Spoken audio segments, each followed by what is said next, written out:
Of course, North Carolina high schools are playing football this spring as well. And Dan VASKO, well, he asked, how's it going? Ready to go.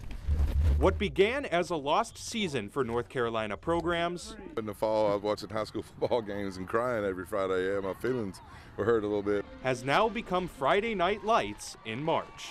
I was terrified that we won't have a season, so we're blessed to play. The spring season is now in full swing, and although it's a shortened 7-game schedule, teams throughout the state have embraced these unique circumstances.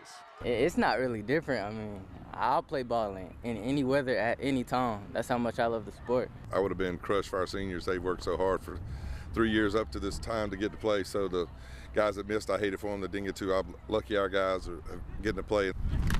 One of the advantages to playing in the spring rather than a traditional fall season is that the North Carolina schools have been able to take an example from some of the other schools across the country and even in the region, learning from their failures and successes of how to put on a football season in a pandemic.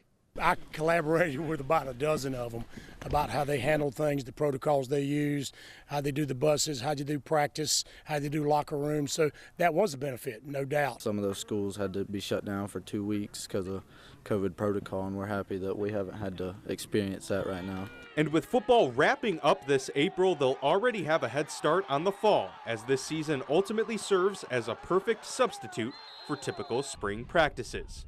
In Hendersonville, Dan VASKO, 7 Sports.